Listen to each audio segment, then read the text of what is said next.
Və birinci növbədə sizi bir şərti olaraq suallarla tanış edirəm. Baxın, özünüz də baxın. Burada gördüyünüz kimi kublar, mətinlər, maraqlı bax rebuslar, riyazi məsələlər, qrafiklər var.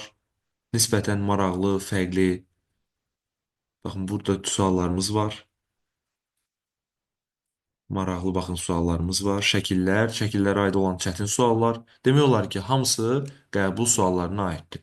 Tetraederin açılışından danışacağım bu günlər isə. Qrafiklərdən danışacağım. Bəzi qısa həlli olan mətn təhlillərindən danışacağım. Baxın, gördüyünüz kimi burada fərqli tiplərdə olan suallar var. Mən birinci növbədə başlayıram. Burada kublara aid olan bir sualdan və dərsi dərs müddətində təkrarən sizdən xahişim səslər hamıda bağlı olsun. Birinci növbədə belə bir kubdan başlayıram. Baxın, bizə deyir ki, verilmiş kubun digər açılışını tap. Yazıb ki, kubların altı üzü də fərqlidir. Mən burada nəyə baxıram? Baxın, bu balaca nöqtə bu böyük qara üçbucağın düz yanındadır. Nöqtə üçbucağın düz yanında olmalıdır.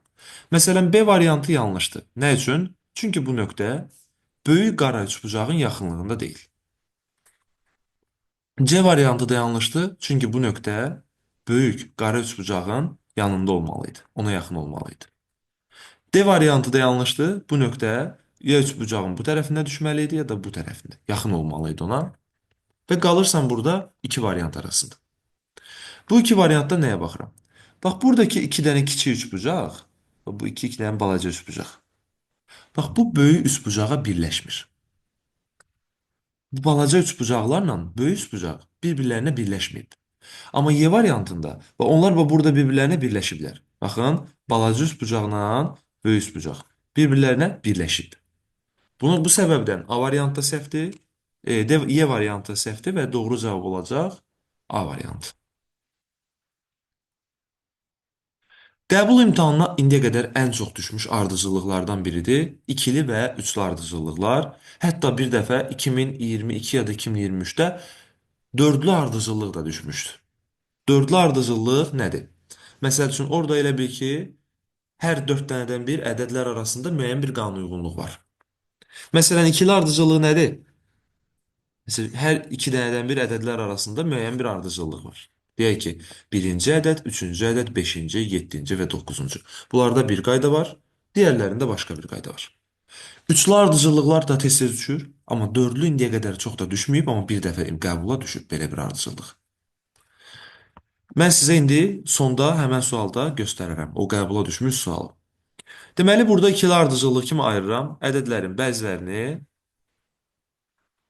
və bu formada bir-birlərindən bunları ayırıram. Mavi ilə işarələdiklərimə ayrı baxmalıyıq, qırmızı ilə işarələdiklərimə ayrı baxmalıyıq. Məsələn, burada nə qədər azalma var? 19 vahid azalır. Buradan bəs bura nə qədər azalma var? Yenə 19 vahid azalır. Bəs buradan bura yenə 19 vahiddir. O zaman bu da 19 vahid azalsa, olacaq buradakı ədədimiz 440. 440 olacaqsa, biz artıq variantları çıxırıq. İkinci növbədə isə qırmızının içindəkilərə baxıram. Bəs görək, orada qanun uyğunluq nədir? Qırmızının içindəkilərə diqqətlə baxsanız, bax, buradan bura 17 vahid azalır. Buradan bura 21 vahid azalır. Buradan bura 25 vahid azalır. Yəni bunlar 4-4 fərqlə artır. 17-nin üzərinə 4 gələndə 21, 21-in üzərinə 4 gələndə 25 və 25-in üzərinə 4 gələndə indi isə bu 29 vahid azalmalıdır. Və bu ədəddən 29 çıxanda 570 edəcək. Gəldik, burada maraqlı bir, çaşdırıcı bir suala baxırıq. Görün nə yazıb burada. Yazıb ki, bu ədəd rəqəmlərin hasili 8-ə bərabər olan ədədlərin maksimal olanıdır. Onun sonuncu rəqəmini tapın. Deməli, yazıb, bu ədəd rəqəmlərin hasili 8-ə bərabər olan ədədlərin maksimal olanıdır. Onun sonuncu rəqəmini müəyyən edin. Belə olanda baxın, bizə demir axı bu, məsəl üçün, bəzən bizə suallarda deyir ki, bu 4 rəqəmli ədəddir, 3 rəqəmli ədəddir, 2 rəqəmli ədəddir. Bəzən bizə belə bir şey verir, şərt verir. Burada isə ədədin neçə rəqəmli olduğunu verməyib. Amma deyir ki, rəqəmlərin hasili 8-ə bərabər olan ədədlərin maksimal olanıdır. Onun sonuncu rəqəmini müəyyən edin. Bax, burada bir özümüzdən belə bir təsəvvür edək. Məsəl üçün, deyək ki, biz bir 3 rəqəmli bir ədəd axtarırıq. Şərti olaraq belə düşünün ki, 3 rəqəmli bir ədəd axtarırsınız və onun rəqəmlərinin hansısı 8 eləməlidir. Mən hansı rəqəmi seçərəm? Təbii ki, böyük, məsələn, 4-lə 2 də qoya bilərsən. 4, 2, 1. Rəqəmlərin hasili bizə nə verir? 8 verir. Amma daha böyüyü var axı. 8, 1, 1. Məsələn, belə qoyduqda artıq bu daha böyük oldu. Düzdür, bunun da rəqəmlərin hasili 8 verir. Amma 421 böyükdür, yoxsa 811? Əlbəttə ki, 811. Düzdürmü? Şərti olaraq yazdım bu ədədi. Ona görə də burada ədədlərin sayından asılı olmayaraq, sən bunun əgər böyük bir şeylə başlamasını istəyirsənsə, sən bunu 8 ilə başlatmalısan və digər rəqəmlərini də birdən istifadə edərək düzəldə bilərsən. Təbii ki, bu ədədin neçə rəqəmli ədəd olduğunu bilmədiyim üçün fərqi yoxdur.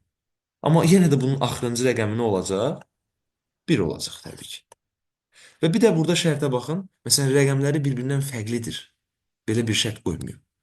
Deməli, eyni rəqəmlərdən də istifadə edə bilərəm. Onda mən belə şeylərdə nə edirəm? Mümkün qədər ən böyük rəqəmi qoyuram əvvələ və ən kiçik rəqəmi qoyuram axıra. Və ortasına da indi neçə rəqəmli ədədsə, həmən qədər 1 əlavə edə bilərsiniz. Uzun sözün qısası, belə bir ədədin birinci rəqəmi 8 olar, sonuncu rəqəmi də neçə dənə olursa olsun, sonuncu rəqəmi 1 olacaq. Cavabımız olacaq C variantı.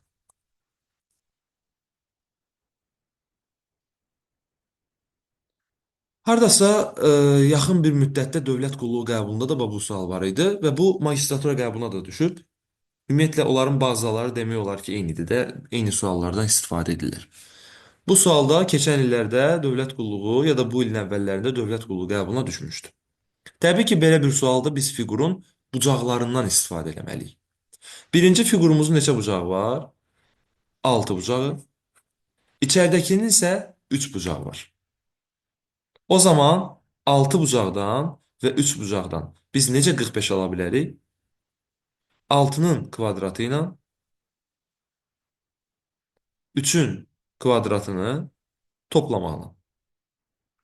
6-nın kvadratı ilə 3-ün kvadratını toplamaqla. Biz 45 ala bilərikmi? Biri 36 edir, biri 9 edir. Həqiqətən də biz bunu ala bilirik. Bəs bu, digərini də ödəyəcəkmi? Gəl baxaq, görək ikincidə ödəyirmi? Bunun 1, 2, 3, 4, 5, 6, 7 tərəfi var. Bunun isə 4 dənə tərəfi var. Həqiqətən də 7-nin kvadratı ilə də 4-ün kvadratını toplayanda bu da 65 verir. Sonuncuda da məlum məsələdir ki, bunların kvadratlarını toplayacaqsan.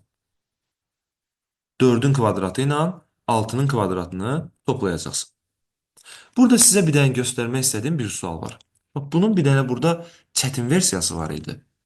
Və o tələbələrdə çaşqınlıq yaradırdı. Elə bundan danışmışkən həmən sualda sizə göstərim.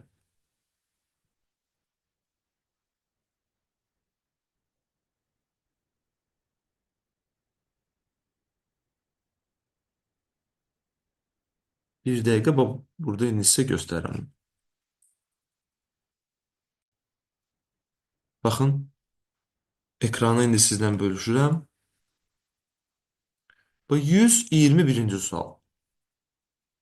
Bu, niyə tələbələrdə çaşqınlıq yaradır? Çünki burada yenə də bucaqlardan istifadə edir, amma bir məsələ var. Məsələn, burada bir dənə bizdə var 4 bucaqlı, bir dənə də var 3 bucaqlı. Mən də özümə sual verirəm ki, mən 4-dən və 3-dən necə 43 ala bilərəm? Deməyin, ha, 4-dən 3-ü yan-yana qoyub bu. Çünki o digərlərini də ödəmir. Başqa bir yol. Başqa bir yol budur ki, 4-ün kvadratını toplayırsan, 3-ün kubunu toplayırsan. Birinin kvadratıdır, birinin kubudur. 4-ün kvadratı 3-ün kubu. 4 kənarda olan fiqurdur, 3 isə içəridə olan fiqurdur. Tələbə də elə düşünür ki, onda biz kənarda olanın kvadratını, içəridə olanın kubunu toplamalıyıq. Amma bu ikincidə ödəmir. İkincidə məsəl üçün fikir versəniz, burada içəridə 6 var, çöldə 5 var. Bu səfər çöldə olanın kubunu, amma içəridə olanın kvadratını toplayıb və bu ədədi alıb. Artıq bizdə bir çaşqınlıq yaranır ki, necə oldu? Bir dəfə çöldəkinin kvadratı, bir dəfə içəridəkinin, bu necə ola bilər? Əslində burada çöldəki və içəridəki ilə bir əlaqəsi yoxdur. Tək və cüt rəqəmlə əlaqəsi var. Fikir versəniz, tək rəqəmlərin kublarını, cüt rəqəmlərin isə kvadratlarını toplayıb. Təkin kubunu, cütün kvadratını. Məsələn, burada ikisi də cüt olduğuna görə ikisinin də kvadratını toplayıb. Və fikir verin, məsələn, bu 6 bucaqdır, bu da 4 bucaqdır. Düzdürmü? 6'nın kvadratı ilə 4'ün kvadratını toplayıb. O zaman burada qanun uyğunluq belədir. Cüt olanda kvadratını, tək olanda isə kubunu toplamalısın. O zaman gəlirəm ən sonuncuya və burada nə edirəm? İçəridən başlasam 4 rəqəmi cütdür deyə kvadratı, 5 təkdir deyə 5'in kubu, 6 cütdür deyə 6'nın kvadratı. Bunları topluyorum. Qayıtdıq növbəti bir sualımıza. Baxın, bu yenə qəbul sualıdır. Amma burada qanunuyğunluq əslində rahatdır, amma birinci görənlər üçün çətindir. Çünki bəzən bunu ilk görənlər burada artıq əlaqəni qura bilmirlər. Burada diqqətlə baxsanız əlaqə nədir? Bax, birinci və ikinci qrafik arasında bir əlaqə var. Biz onu tapmalıyıq və deyir, bəs bundan nə alınır? Onu sən müəyyənləşdirməlisən. Diqqətlə baxsanız, birinci və ikinci qrafikdə sadəcə yerləri dəyişib. Məsəl üçün, burada hərflər aşağıdadır, rəqəmlər soldadır. Burada isə rəqəmlər aşağıdadır, hərflər soldadır. Sadəcə onların yerini dəyişib. Bəs qrafikin, xəttin formasının necə bir önəmi var? Məsəl üçün, K-ya burada diqqətlə baxsanız, K-nın burada hündürlüyü nədir? 4. L-in nədir? Təxmini 3,5 deyə bilərik. M-də nədir? 3. N-də isə 2,5. Düzdür? Eyni şeyləri burada da verib. Prosto bu səfər buna belə baxırsan. K-nın məsəl üçün bu burada qrafikinə baxın, 4'dür. Böyle düz bax 4'ün üzərindədir. L 3,5 olmalıydı. Həqiqətən də L-in qrafikinə baxın və o bura düşür. 3,5. M 3 idisə, bax burada da M 3'dür. N isə nə idi? 2,5, burada da 2,5'dir. Elə bil ki, sadəcə və sadəcə rəqəmlər dəyişməyib də. Məsələn, K burada da 4'dür, burada da 4'dür. Dəyişməyib. Sadəcə burada onların yeri dəyişib. İndi elə bil ki, məsəl üçün, buradakı rəqəmlər aşağıya gəlməlidir. Bu hərflər isə sola getməlidir. Düzdür? Onsuz da bununla bağlı variantlarda problem yoxdur. Sadəcə onların hündürlüklərini düzgün yoxlamalısan sən. Məsəl üçün, burada K-nın hündürlüyü buradadır. Yəni 1'dir. K, özünüz görürsünüz, 1'dən başlayır. Onda baxıram variantlara. Hansı variantlarda K-nı 1 veriblər? Məsələn, A variantında yox. Çünki A variantında bu buradan başlayır. Yəni 3'dən başlayır. B variantında K ümumiyyətlə burada verilməyib. Bax, qrafik heç K-dan keçmir. Gəlir burada L-in üzərindən başlayır. Bunun heç K-dan görürsünüz keçmir. C variantı da ola bilər. Çünki burada həqiqətən də K 1'dir. Buradan başlayır. D variantı yenə səhvdir. Y variantı yenə səhvdir. Bax, bir dənə bundan cavabımız avtomatik qaldı C variantı. Digər nöqtələri də yoxlasaq, həqiqətən də, məsələn, L burada 2 idi, bu qrafikdə L 2'dir, görürsünüz. Burada da elə bir dənə baxsanız, baba buradadır, yəni 2'dir. Məsələn, M burada 1'dir, burada da M-ə baxsanız, bax, yenə 1'dir. 1'in üzərindədir. N 4'dür, burada da N-ə baxsanız 4'dür. Onu görürsünüz. Yəni, sadəcə elə bil ki, bu qrafikdə rəqəmlərlə hərflərin yerini dəyişib yenə eyni qrafiki qurmağımız lazımdır deyə biraz diqqətli olsaz rahatlıqla bunu həll edə bilərsiniz.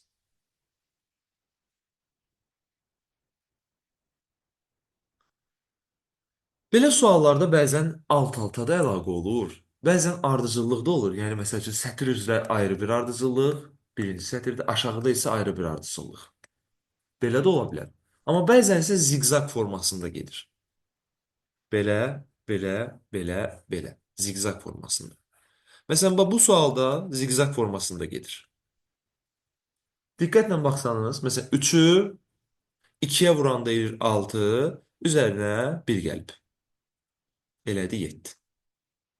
7-ni 2-yə vuranda 14, üzərinə 1 gəldi. 15-i 2-yə vuranda 30, üzərinə 1 gəldim. İndi isə son olaraq bu 31-i 2-yə vuracam və üzərinə 1 gələcəm. 63. Fikir versəniz, yuxarı, aşağı, yuxarı, aşağı, yuxarı. Bu formada, ziqzaq formasında gedir. Bəs digər rəqəmlərdə əlaqə nədir? 480-i 2-yə böləndə 240. 240-ı bu səfər 3-ə bölüb 80. 80-i bu səfər 4-ə bölüb 20. İndi isə 20-ni 5-ə bölməlisən.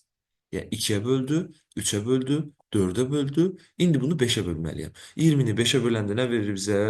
Cavabımız olacaq C variantı.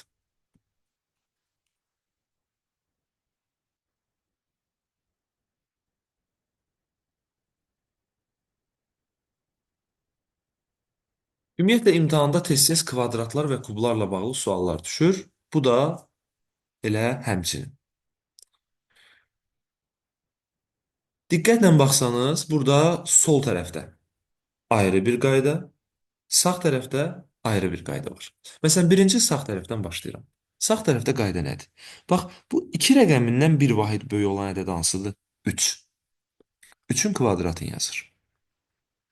Yazır 9. 9-dan bir vahid böyük olan ədəd hansıdır? 10. 10-un kvadratını yazır. 100-dən də bir vahid böyük olan ədəd 101-dir. 101-in kvadratını yazır. Yəni bir dənə böyüyünün kvadratını qeyd edir, yazır. Əslində aşağıda da elə budur qayda. Sadəcə burada artıq birinci yerə sual qoyub deyə mən birinci buradan başladım ki, tam aydın olsun, sonra bura keçək. Burada da bizim sual işarəmizin yerində olacaq 0. 0-dan elə bil ki, bir vahid böyük olan ədəd nədir? 1, 1-in kvadratı 1. 1-dən bir dənə böyük olan ədəd nədir? 2, 2-nin kvadratı. 4-dən bir dənə böyük olan ədəd nədir? 5, 5-in kvadratı. Və bu formada gedəndə bir dənə böyüyünün kvadratını yuxarısında qeyd edirsə, olacaq 0.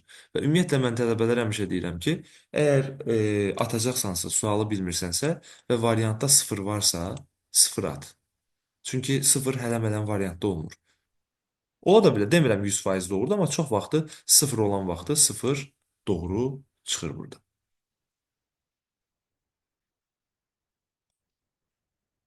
Gəldi bir də riyazi bir məsələyə baxaq.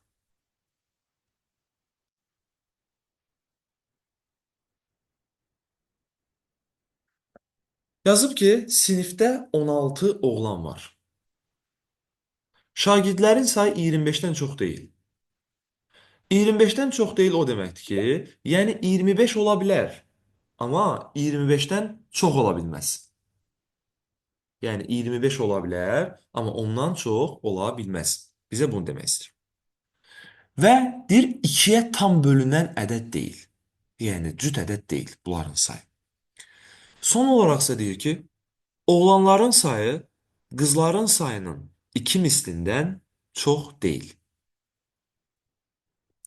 Deyir sinifdə neçə şagird var? Bax, mən burada belə bir şeydən istifadə edirəm. Yazıram bura, oğlanların sayı 16-dır, qızların sayı. Məsəl üçün, mən qızlara deyək ki, 7 qoysam, özümdən də təsəvvürün 7 qoymuşam. Və bu niyə səhv olar? Çünki oğlanların sayı qızların sayının 2 mislindən daha çoxdur. Baxın, qızların sayını 2-yə vuranda edir 14, oğlanlar daha çoxdur. Deyir ki, qızlar elə bir rəqəm qoymalısan ki, oğlanlardan Yəni oğlanların sayı qızlardan 2 mislindən çox olmasın. 7 və 7-dən balaca rəqəm qoysan, sən bu şərti pozacaqsan. Çünki 7-dən balaca hər hansı bir rəqəm qoyanda avtomatik olaraq oğlanlar qızlardan 2 dəfədən daha böyükdür. Yəni qızların sayını 2-yə vuranda oğlanlar gəlib çata bilmir. Ona görə də bu şərt ödəməsin deyə mən biraz böyük rəqəm qoymalıyam. Əslində 8 qoymaq olar. 8 dənə qız qoymaq olar. Çünki bu bundan 2 dəfə böyük olur. 2 dəfədən çox deyil yəni. Düzdür. Amma burada şərt nə pozulur desəz, indi hal-hazırda oğlanlarla qızların cəmi 24 elədi. Axı bizə deyirdi ki, onların cəmi 2-yə tam bölünən ədəd deyil. 24 eləyə bilməz. Ona görə burada son olaraq 8-də qoya bilmərəm, 9 qoymalıyam. Həqiqətən də oğlanlarla qızların cəmi 25-dən çox deyil, tam olaraq 25-dir. Çox deyil. Və cəmi 2-yə bölünmür və son olaraq oğlanların sayı qızların sayının 2 mislindən də çox deyil. Çünki qızların sayını 2-yə vuranda daha çox edir. Bu şərtlərin hər üçü ödəyirsə, sinifdə neçə şagirdimiz var? Sinifdə 25 şagirdimiz var.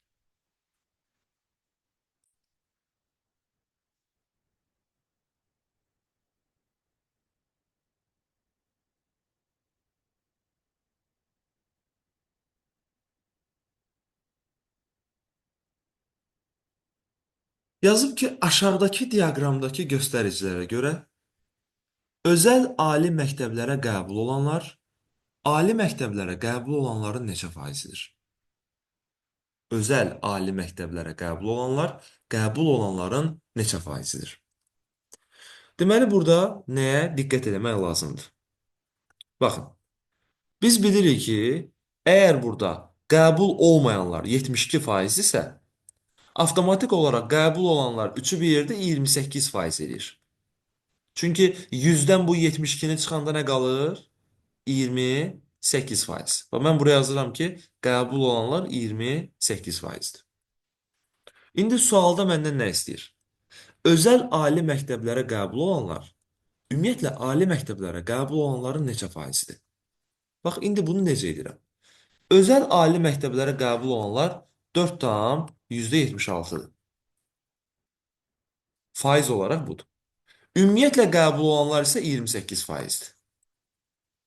Və deyir, bunun neçə faizidir? Özələ qəbul olanlar, ümumi qəbul olanların hansı hissəsidir? Neçə faizidir? Belə olanda sən bunları bir-birinə bölməli və vurmalısan 100-ə. Əslində bunu tənasüblə də həll edə bilərsən. Yəni bu problem deyil. Tənasübü də göstərə bilərəm sizə. Amma qısa yolu, yəni riyaziyyatı bir orta səviyyədirsə, burada çaşmırsınızsa, bu yoldan istifadə edə bilərsiniz. Məsəl üçün tənasüblə necə edə bilərəm? Əgər burada bunların hamısını, qəbul olanları deyək ki, 100% olaraq ifadə eləsək, qəbul olanlar. Özəl ali məktəblərə qəbul olanlar bunun hansı hissəsi olar?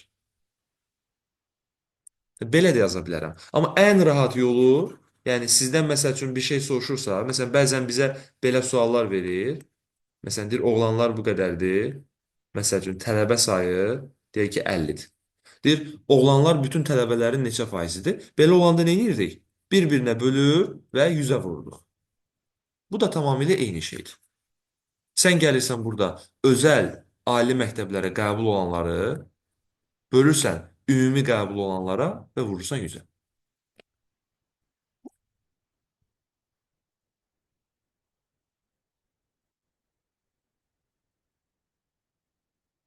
Və belə bir mətn təhlilini biz necə yaza bilərik? Bu tip mətn təhlillərini necə yazmalıyıq? Ümumiyyətlə, məsəl üçün bizə şirkətlərin gəlirləri ilə bağlı, nə bilim, insanların yaşları ilə bağlı, bu ondan böyükdür, Həsən Ülvidən kiçikdir.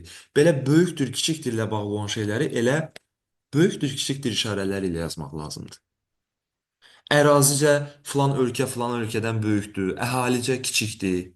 Böyükdür, kiçikdir işarələrini yazmaq daha məqsədli olur.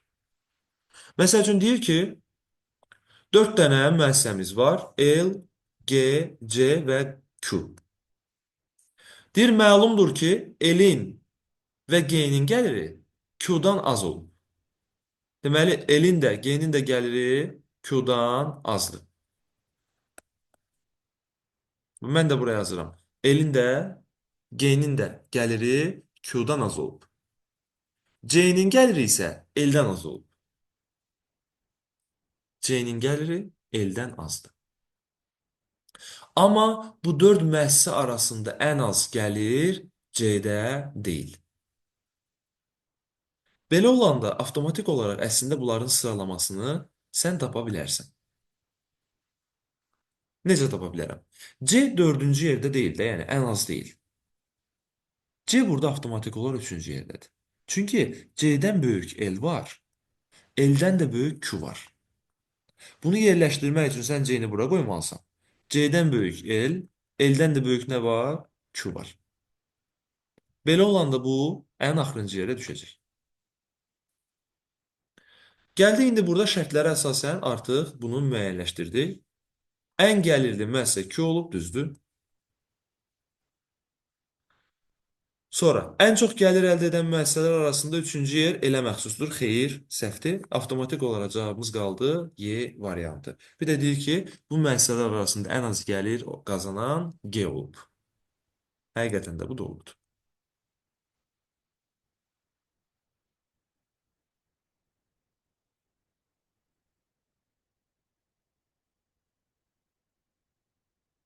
Deməli, bizə burada birinci şəkli verib, ikinci şəkli verib, üçüncünü bizdən istəyir, bir də dördüncünü verib. Elə bil ki, sən buradakı şəkli tapmalısan. Qanunauyğunluq nədir desəniz? Qanunauyğunluq budur ki, burada fiqurlar üçü birlikdə hərəkət edir. Yəni, məsəl üçün, burada birinci sütunda hansı fiqurları görürsünüz? Baxın, ulduzdur, ox işarəsidir. Bir də bu 8 bucaqlıya oxşuyur əslində. Prosta biraz yaxşı düşməyib. Buna da deyək, məsəl üçün, kvadrat. Kvadrat, ulduz, ox işarəsi. Birinci sütundadır. Kvadrat, ulduz, ox işarəsi. İkinci sütundadır. Düzdür, onların öz aralarında yeri dəyişib, amma ona ehtiyac qalmır. Çünki biz cavabı belə də tapa bilirik. Əgər bu hal-hazırda birinci sütundadırsa, burada ikinci sütundadırsa, o zaman növbəti şəkildə bu üç fiqurumuz axırıncı sütunda olmalıdır. Ox işarəsi, ulduz və kvadrat. Məsələn, A variantında bunlar axırıncı sütunda yoxdur. Çünki burada bayraq işarəsi qoyub. Bu səhvdir. B ola bilər. C-də yenə bu üçüncü sütunda deyil. Y-də yenə üçüncü sütunda deyil. D-də yenə üçüncü sütunda deyil. Elə bir dənə bu əlaqə ilə cavabın B variantı olduğunu tapdıq. Amma digərləri də eyni qayda ilə hərəkət edir. Yəni təkcə bunlar yox. Məsəl üçün burada diqqətlə baxsaz, bax bu kub, ulduz, beşbucaqlı ikinci sütundadır. Kub, ulduz və beşbucaqlı üçüncü sütundadır. Növbəti dəfədə indi birinci sütunda olmalıdır. Həqiqətən B variantında o da düz gəlir. O birinci sütundadır. Yəni bu fiqurlar üçü birlikdə hərəkət edir. Bir dəfə birinci sütunda olur, bir dəfə ikidə, bir dəfə üçdə. Bu qanuna uyğunluğa baxanda cavabımız olacaq B variantı.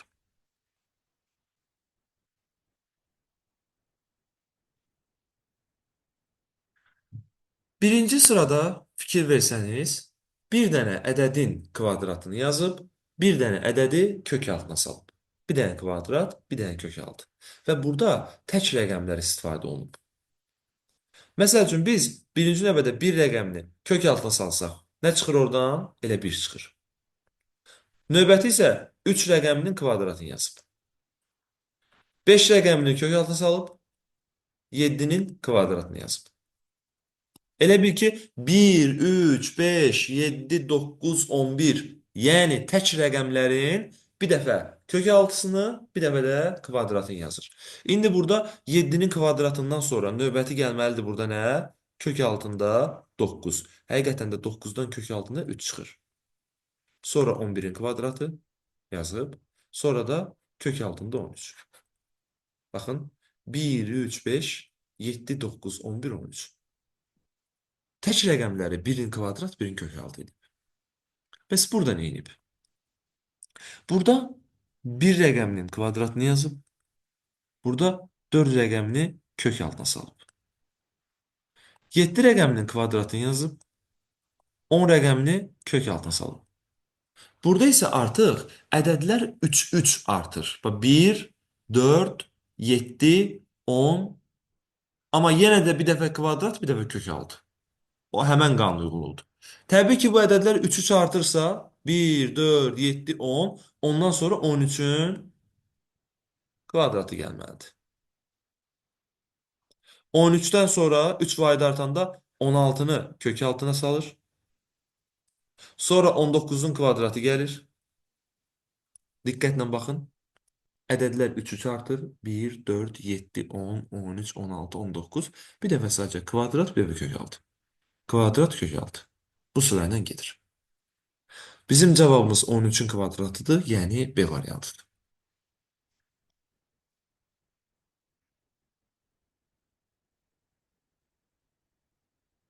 Bu sayılır mətnin tənqidi təhlili. Bəzən həmən kateqoriyada biz bu tip suallar görə bilirik. Mətn təhlili deyil bu, sadəcə mətnin analizidir. Bir cümlə verir və deyir ki, buradan çıxan nəticə nədir? Əksər imtahanlarda bir sual buradan düşür.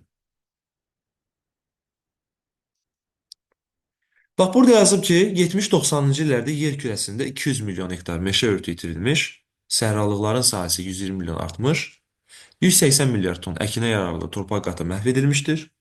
Bununla yanaşı dünya əhalisinin sayı bu müddət ərzində 1,6 milyard nəfər artmışdır. Demoqrafların hesablamalarına görə 2030-cu ildə bu göstərici 10 milyarda çatacaqdır. Sual: bu tendensiya aşağıdakılardan hansına səbəb ola bilməz? Baxın, fikir verin. Yəni burada yaxşı şey yoxdur da, pis şeylər var. Meşə örtüyü itirilir, səhralıq artır, əkinə yararlı torpaq məhv edilir, insanların sayı çoxalır. Təbii ki, bu münaqişələr və müharibələrin artmasına səbəb ola bilər. Çünki bir müddətdən sonra əgər ərzaq qıtlığı yaşansa, bu da dövlətlər arası müharibələri gətirib çıxarda bilər. Bəli, dünyanın fiziki xəritəsinin dəyişməsi. Bu da düzdür. Belə bir şeyə səbəb ola bilər. Atmosferdə qazların nisbətinin pozulması ola bilər. Çünki meşə örtüyü itirilmişdir. Düzdür bu. Bioloji növ müxtəlifliyinin azalması. Bu da ola bilər. Meşələr azalırsa, səhralıq artırsa, təbii ki, heyvanlar, bitkilərin də sayı azalacaq. Bu da düzdür. Burada hansına aid ola bilməz B variantı? Ozon qatının qalınlaşması. Çünki bu hadisələr hamısı ozon qatının daha da incəlməsinə səbəb ola bilər, qalınlaşmasına yox. Ona görə də cavabımız olacaq bizim B variantı.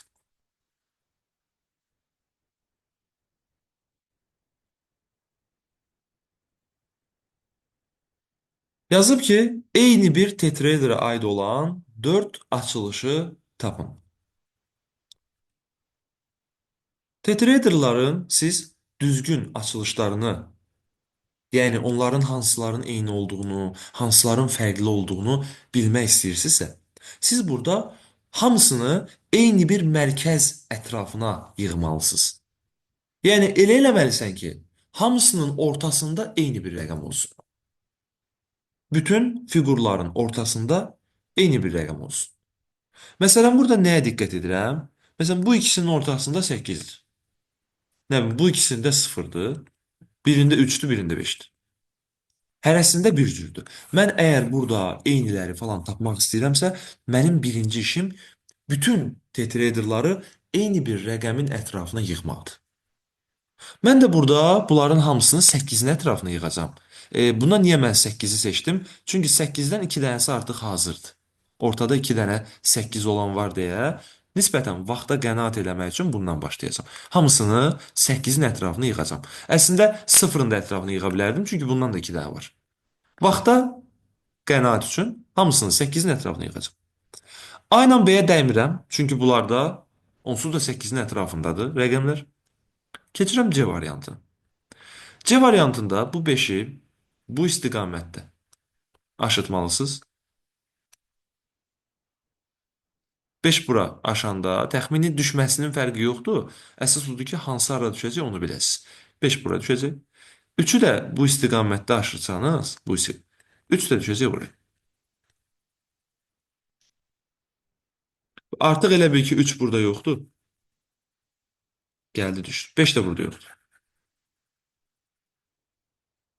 Bax, bunu yığdım bura. D variantında bunu yenə 8-in ətrafını yığmaq üçün 3-ü bu istiqamətdə aşırtmalıyam. 3 gəlib düşəcək bura.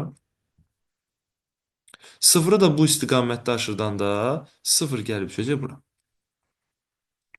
Belə. Artıq təsəvvür edin ki, bu burada yoxdur. Bu da burada yoxdur. Və burada da 0-ı bura aşırdanda 0 gəlib düşəcək bura. 5-i də aşağıya doğru aşırdanda 5 düşəcək bura.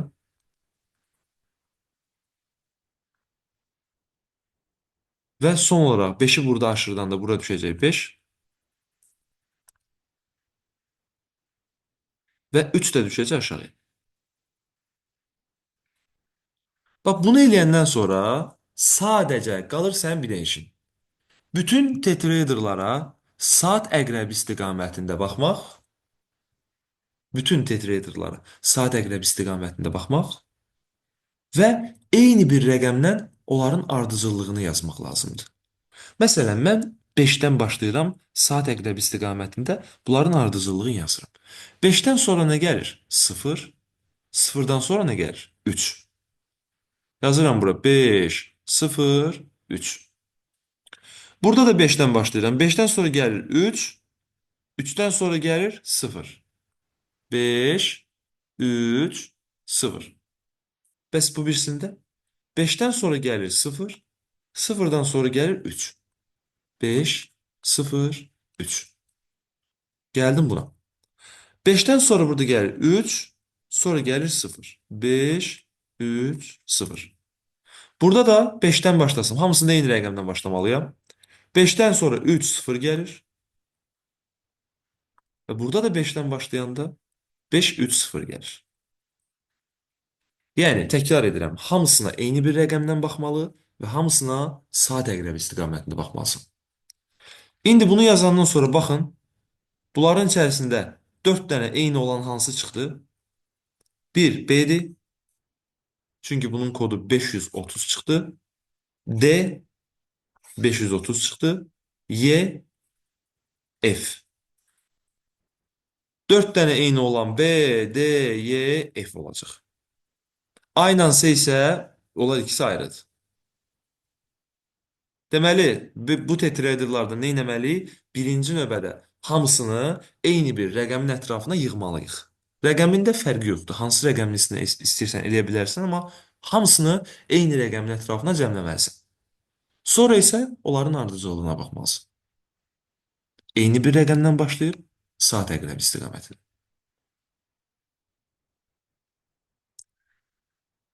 Burada bir dənə sual var. İstəyirəm bu sualı siz baxasınız. Sonra yenə də mən davam edəcəm. Başqa suallarla baxacağam. Sizin baxmağınızı istədiyim sual budur. Kim tapsa yerdən deməsin. Cavabını mesaj bölməsində yazsın. Görək kim daha tez və sürətli tapa bilir bu sualı. Ondan sonra isə mən yenə davam edəcəm.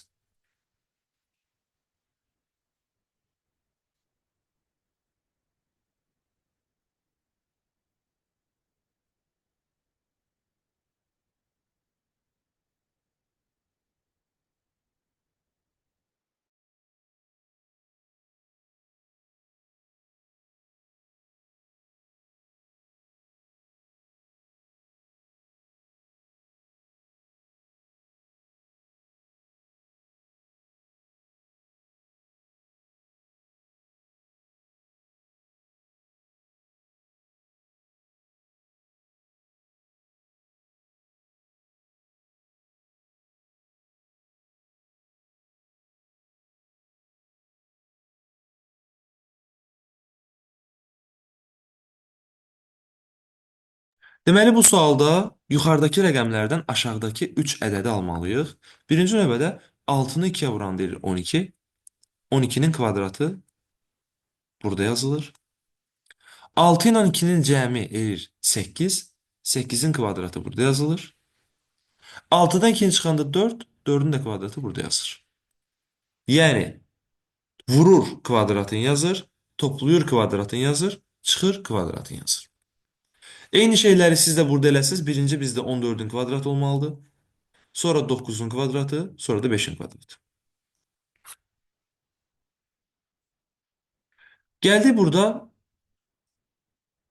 Belə bir suala baxaq. Sadə bir sualdır, amma qəbula düşüb həm dövlət qulluğu, həm magistratura qəbuluna. Burada verilən bu 4 fiquru burada sırayla necə yerləşdiribsə, siz də aşağıdakılarını eyni qanun uyğunluqla yerləşdirməlisiniz. Məsələn, burada birinci fiquru fikir versəniz, bunları belə nömrələyirəm əvvəlcə. Birinci fiquru gətirib qoyub sağ tərəfdə, ikinci fiquru gətirib qoyub aşağıda, üçüncü fiquru qoyub yuxarıda, dördüncü fiquru qoyub solda. Onda sən də bunları eyni formada düzməlisən. Birinci fiquru sağa qoymalısan. Məsələn, bu getdi, bu getdi, bu getdi. İkinci fiquru aşağıya qoymalısan. Bir dənə baxın bir dəqiqə. Birinci fiquru mən düz təyin eləmədim. Bir dəqiqə. Birinci fiquru sağa qoyanda bizdə alınır burada bir dənə elə C variantı. Bu. İkinci fiqur aşağıya, üçüncü fiqur yuxarıya, dördüncü fiqur sola. Həqiqətən də bu düzgündən, bu ardıcıllıqla düzülmüşdür. Gəldik burada, bax belə bir mətn təhlilinə. Bax belə mətn təhlillərini niyə mən seçdim? Çünki bu mətn təhlili qısa bir formada yazıla bilərkən, bəzən tələbələr bunu cədvəl qurur, nə bilim, o sxemlər falan çəkir, sıralar çəkir və vaxt itirirlər. Baxın, bu tipləri mətn təhlillərini ən yaxşı işləmə üsulu variantla işləməkdir. Bu tip mətn təhlili deyəndə nəyi nəzərdə tuturam? Yəni, bizə variantlarda geniş informasiya verəndə, variantlarda bizə ətraflı məlumat verir. Fikir verin, həm Vahidin getdiyi şəhəri, peşəsini, Səxavətin getdiyi şəhəri, peşəsini və ətraflı məlumat verib. Belə sualları variantla işləmək ən məntiqlidir. Yox, məndən soruşsaydı ki, məsələn, qısa Vahidin peşəsi nədir? Onda mən də cədvəl qurardım. Amma variantda ətraflı məlumat varsa, variantla işləmək lazımdır. Məsələn, bizdə deyir bu 4 nəfərin biri İstanbul, biri London, biri Moskva, biri Paris şəhərinə gedir. Onların ikisi rəssam, biri fotoqraf və biri musiqiçi. Yazıb ki, Moskvaya gedən rəssam deyil. Moskvaya gedən rəssam deyil. Musiqiçi nə Londona, nə də Moskvaya getmir. Musiqiçi nə Londona, nə də Moskvaya getmir. Onda Y variantı yanlışdır. Çünki musiqiçini Moskvada veriblər. Axı bizə deyir musiqiçi Moskvaya getmir deyir. Bu getdi. Səxavət İstanbula getmir. Onda C variantı səhvdir. C variantında Səxavəti İstanbul vermişdilər. Vahid və Bəhruz rəssam deyil. Onda A variantı səhvdir. Çünki burada Vahidi rəssam veriblər. Qaldıq biz burada B ilə D arasında. İndi burada bir dənə cümlə ilə biz cavabı necə tapırıq? Diqqətlə qulaq asın. Bizim bu 4 nəfərimizin ikisinin peşəsi rəssamdır. Deməli, bizdə 2 dənə rəssam var. Və burada deyir ki, Moskvaya gedən rəssam deyil, rəssamlar Parisə də getmir.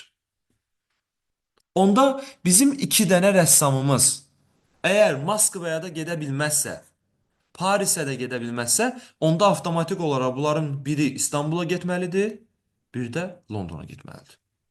Axı 2 dənə rəssam var. Moskva ilə Parisə gedə bilmirlərsə, biri İstanbuldadır, biri Londondadır. Rəssamlarımızın biri İstanbuldadır, biri Londondadır. Onda D variantı yanlışdır. İstanbulda rəssam verməli idi, musiqiçi verib.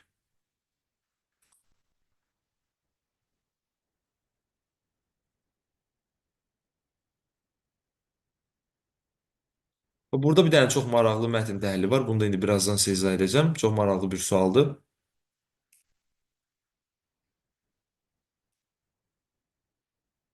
Gəlin yenə burada riyazi bir məsələyə baxaq. Yazıb ki, Əli öz dostuna dedi: Sən öz pulundan 100 manat mənə versən, mənim pulum səninkindən 2 dəfə çox olar. Dostu isə belə cavab verdi: Sən öz pulundan mənə 10 manat versən, mənim pulum səninkindən 6 dəfə çox olar. Əlinin, dostunun neçə manat pulu var? Mən buraya yazıram və buraya yazıram Əli. Buraya yazıram dostu. Deyək ki, əlinin pulunu götürək, məsəl üçün, bilmirəm axı, X, dostunun pulunu götürürəm, Y. Və birinci tənliyi belə qururam. Əli dostuna deyir ki, sən öz pulundan mənə 100 manat versən, yəni dostunun pulundan 100 manatı götürsək, Əliyə versək, baxın, dostundan elə bil ki, Əli nə deyir? Deyir, sən mənə 100 manat ver. Deməli, dostunun pulu 100 manat azalır, Əlinin pulu 100 manat artır. Deyir, belə olanda mənim pulum səninkindən 2 dəfə çox olur. Onda biz bunu 2-yə vurur və bunları bərabərləşdiririk. Həmişə belə suallarda az olanı 2-yə vurmalısan ki, gəlib bərabərləşsin. Dostu isə ona belə cavab verir. Sən öz pulundan mənə 10 manat versən. Yəni bu səfər 50-dən 10 manatı götürsək və dostuna 10 manatı versək, dostuna versək. Dostu deyir 6 dəfə çox olur. Onda bu səfər sən 50-ni 6-ya vurub bərabərləməlisən. Bu tənlikləri, mötərizələri vurub açıb həll eləmək lazımdır. Onun üçün bunu biraz kiçildirəm. Burada vurub bunu həll edəcəyindi. Bir dəqiqə, biraz bunu balacalaşdırım. Aha, birinci mötərizəni vurub açanda alınır. X üstəgəlsin 100 bərabərdir 2y çıxılsın 200 və bu 100-ü digər tərəfə keçirdəndə qalır x bərabərdir 2y çıxılsın 300. Və bu qalsın yadımızda. İkinci isə vurub açanda bizdə belə bir şey alır. 6x çıxılsın 60 bərabərdir y plus 10. Və burada x-in tapdığımız qiymətini gətirib burada yerinə qoyuruq və birbaşa tənliyi həll edəcəyik. X-in əvəzinə burada 6 vurulsun x deyil, 6 vurulsun, x-in yerinə qoyuram, 2y çıxılsın 300. Qoydum. Minus 60 bərabərdir y plus 10-a. Artıq burada bizdə bir dənə dəyişən qaldığı üçün birbaşa həll eləmək olacaq, birbaşa cavabı alacağıq. 12y çıxılsın 1800 minus 60 bərabərdir y plus 10-a. Y-ləri bir tərəfə gətirəndə alınır 11y bərabərdir. Bu rəqəmləri digər tərəfə keçirirsən, bu rəqəmləri keçirdəndə 1870 alınır. Və son olaraq y nəyə bərabərdir? 1870-i böləcəksiniz 11-ə. 1870-i 11-ə böləndə neçə eləyir? 170. Şu. 170. Belə çıxır ki, bizə nə deyirdi? Y-i 170 tapdıq. Deyir ki, dostunun neçə manat pul var? Elə dostu Y idi də. Yəni, dostunun 170 manat pulu var. Amma mənim üçün burada əsas bunun bir dənə tənliyini qurmalıdır. Və bunu bir dənə qura bilsəz, siz bunu yaza bilərdiniz. Qəbul sualı da hamısı. Yəni, hər dəfə deməyim, hamısı qəbul sualı var.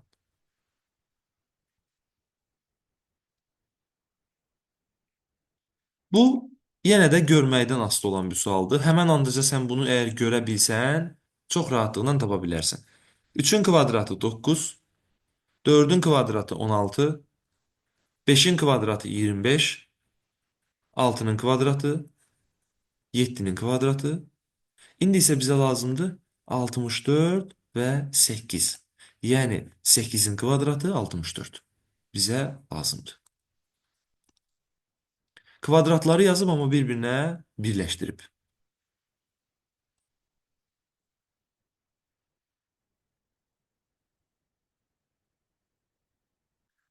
Fikir versəniz, burada kvadratlar var.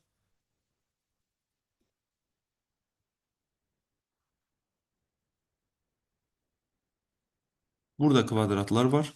Məsəl üçün 169 13-ün kvadratıdır. 144 12-nin kvadratıdır. 121 11-in kvadratıdır. Bunun kənarını tapmaq asandır, içərini tapmaq çətindir. 7, bu da 9 kvadratlardır. Və fikir versəz, bunları toplayıb arasında yazıb. Məsəl üçün 13 ilə 12-ni toplayanda elə 25, arasında 25 yazıb. 12 ilə 11-i toplayanda elə 23, arasında 23 yazıb. 11 ilə 10-u toplayanda eləyir 21, arasında 21 yazıb. Mən də A-nı tapmaq istəyirəmsə, 13-ü və 9-u toplamalıyam. A-mız olacaq 22. Və bu asanlı idi. Çox vaxt tələbələr burada B-ni tapmaqda çətinlik çəkir. Orada isə qayda belədir. Məsəl üçün 5 ilə 7-ni toplayanda neçə eləyir? 5 ilə 7-nin cəmi eləyir 12. Bax, düz bunun arasında 12-nin kvadratını yazıb. 144. Məsələn, burada 8 ilə 5-i toplayanda neçə eləyir? 8 ilə 5-in cəmi eləyir 13. Düz bunun arasında 13-ün kvadratını yazıb. Arasında. Və burada da indi biz B-nin yerində 4 qoymalıyıq ki, həqiqətən də 7 ilə 4-ü toplayanda eləyəcək 11. 11, 11-in kvadratını yazıb. 7 ilə 4-ü toplayanda 11, 11-in kvadratını yazıb. Və həqiqətən də bizim B-miz nə olmalıdır? 4 olmalıdır.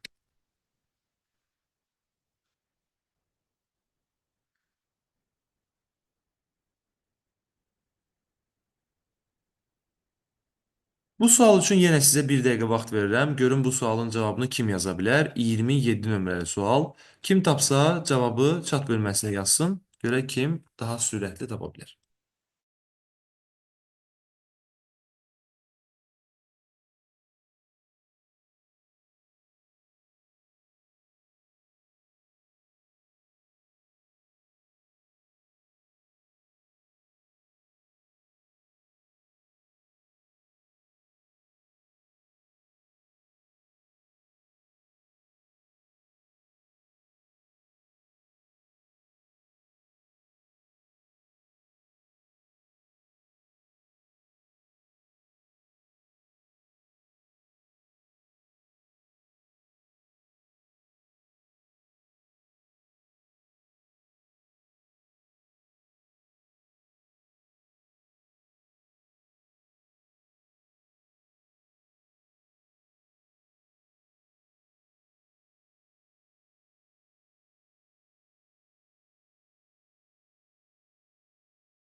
Deməli burada birinci və ikinci şəkildə eyni olan xətlər ixtisar gedir, yəni silinir. Yerdə qalan xətlər isə üçüncü şəkilə qeyd edilir. Bax, biraz yaxınlaşdıraq və baxaq. Baxın. Birinci şəkildə məsəl üçün bax, bu xətt, bax, bu ikidə də var. Bunlar getdi. Bax, bu xətt, bax, bu da var. Bu da getdi. Bax, bu xəttlər ortaqdır. Bunlar gedir. Yerdə qalan xətləri birləşdirəndə üçüncü şəkil alınır.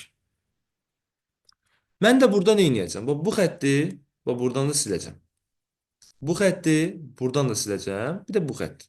Bunların üçü də ixtisar getdi. Yerdə qaldı bu aşağıdakı 4 dənə xətt. Bu aşağıdakı 4 dənə xətt bizdə B variantını verəcək. Gəlin birdən mətn təhlilinə baxaq yenə və maraqlı bir mətn təhlilinə baxaq.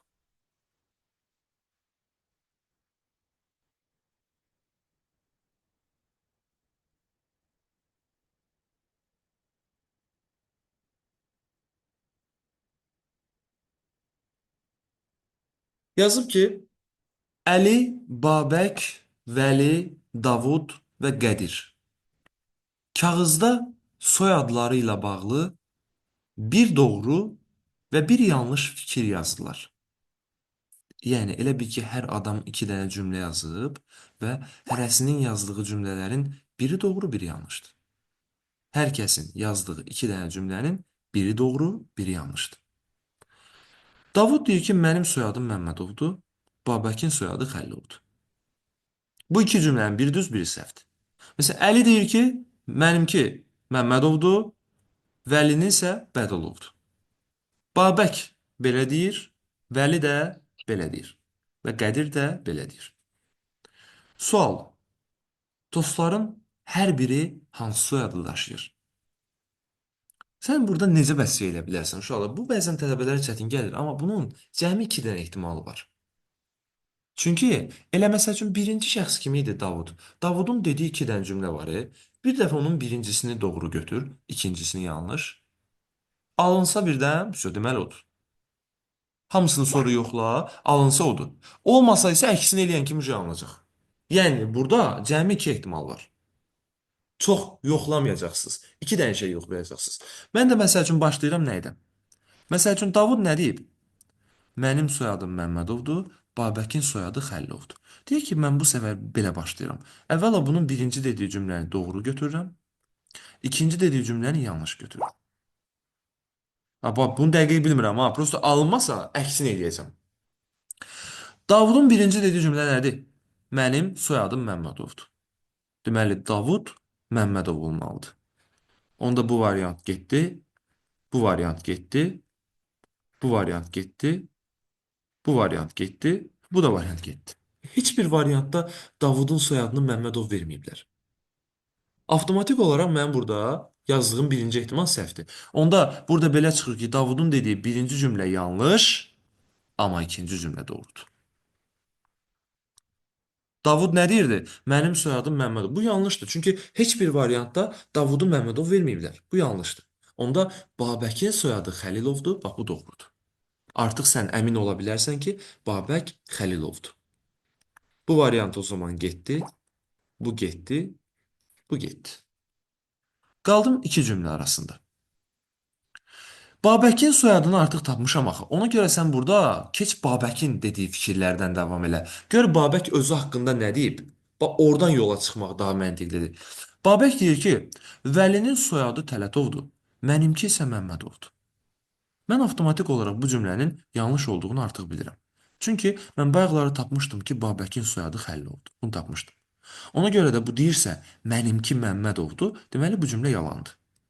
Əgər bu yalandırsa, onda ilk cümlə avtomatik olaraq doğrudur. Vəlinin soyadı Tələtovdur.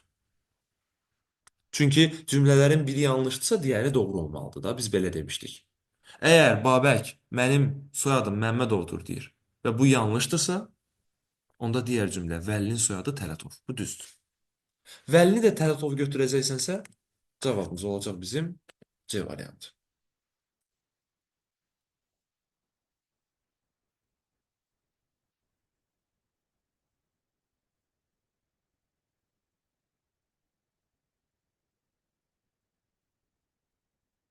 Burada bir dənə sadə qrafik var, bir dənə də çətin qrafik var. İki dənə burada qrafikimiz var. Birinci sadəsini yenə siz fikirləşəcəksiniz. Çətinini mən izah eləyəcəm. Amma yerdən demirik, cavabımızı mesaj bölməsində yazırıq. 11-ci sualda cavabımızı mesaj bölməsində yazırıq.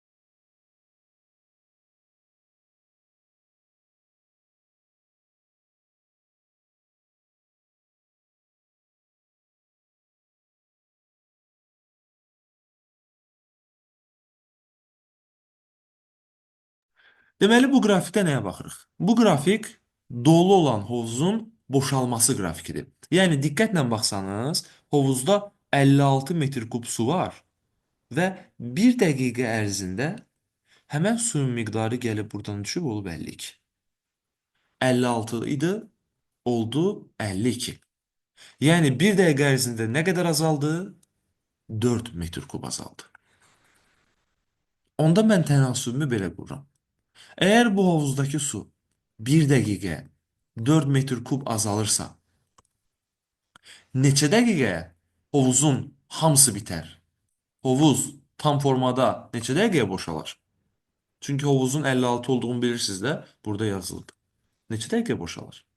Çarpaz formada hesablayanda 4x bərabərdir 56, x bərabərdir 14. Gəldik indi buna.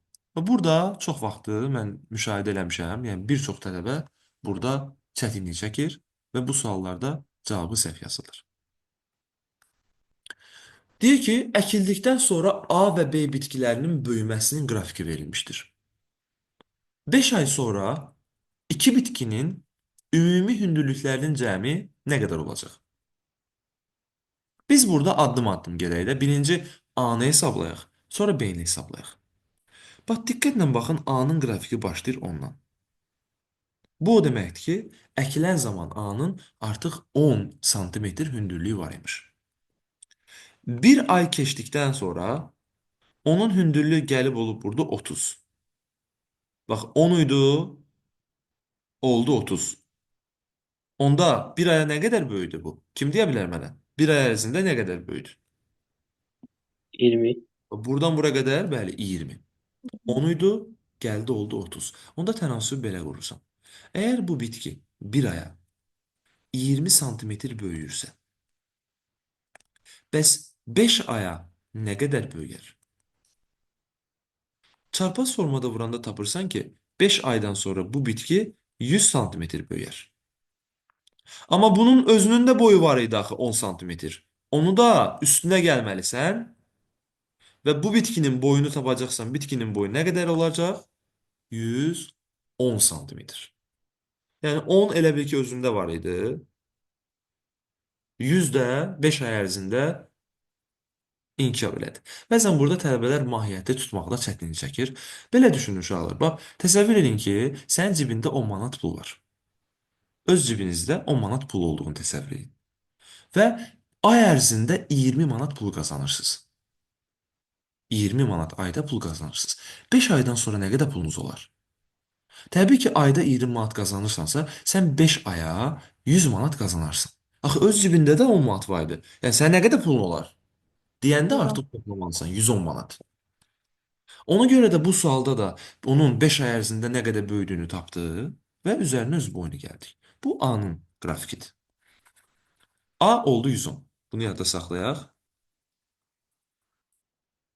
Keçirik indi B-ni də eyni qayda ilə, eyni yolla hesablayırıq. B-nin qrafiki bu səfər baxın 20-dən başlayır. Bu o deməkdir ki, əkilən zaman bunun artıq 20 hündürlüyü var imiş. Bir ay keçdikdən sonra bunun hündürlüyü olub 30. 20-dən 30-a gəlib çatıb. Nə qədər böyüyüb? Cəmi 10 santimetr. Onda bunun tənasübünü belə qururam. Bu bitki bir aya 10 santimetr böyüyübsə, bəs bu 5 aya nə qədər böyüyər? Çarpaz formada vuranda tapırsan ki, 5 aydan sonra bu 50 böyüyər. Amma bunun boyu nə qədər olar desə, artıq sən nə etməlisən? Öz boyunu da üzərinə gəlməlisən. Bunun isə boyu olacaq 70. İndi sual nə idi? Dir A ilə B-nin birlikdə cəmi nə qədərdir? A ilə B-ni toplayın. İkisi birlikdə nə qədər olacaq? 180 santimetr.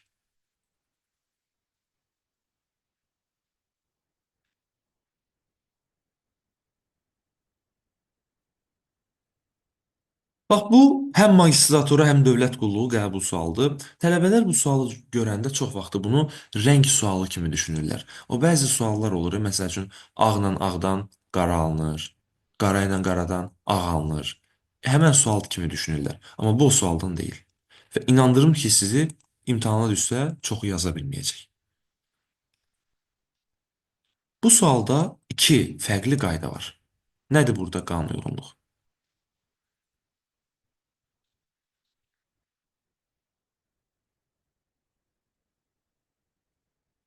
Birinci növbədə birinci şəkildən ikinci şəkili almaq üçün şəkili fırlatmağın lazımdır. Saat əqrəbi istiqamətində fırlatmalısan. Təxminən desəm 120 dərəcəyə yaxın fırlatmalısan. Yəni necə mən müəyyən etdim 120 dərəcədir? Belə deyə bilərəm sizə.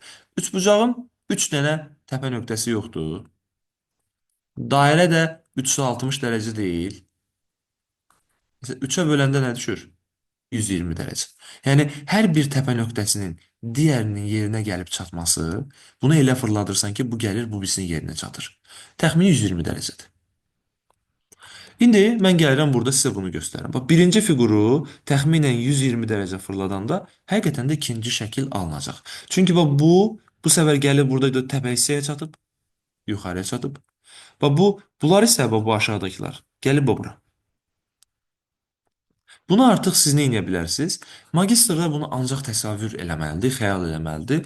Amma dövlət qulluqçuları artıq imtahanda onlarda elektron formatdadır deyə onlar kağızın üzərində çəkib rahatlıqla fırlada biləcək. Amma magistrlarda o şansı yoxdur. Onlar sadəcə onu xəyal eləməlidir. Təxminən bu nə qədər fırlanır? Dediyim kimi, birincidən ikincini almaq üçün bunu təxminən 120 dərəcə fırlat. Amma ikincidən üçüncünü almaq üçün isə rəng əksi elə. Yəni ağları qaraya çevir, qaraları ağa çevir. Fikir versəniz, ağları qaraya çevirib qaraları ağa çevir. Aşağıda da mən birinci növbədə bunu fırladanda məndə alınacaq A variantındakı kimi bir şəkil və ya Y variantındakı kimi iki şəklə baxsa, bax, bu da uyğun gəlir, bu da uyğun gəlir.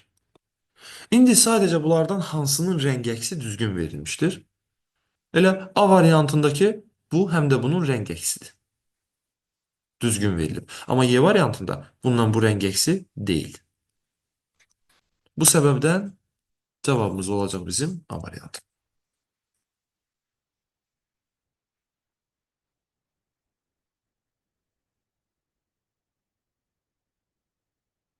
Gəldik burada nəyə? Soldakı suala mən baxıram. Sağdakı sual sadə sualdır. Buna siz də baxa bilərsiniz. Çox çətin bir sual deyil.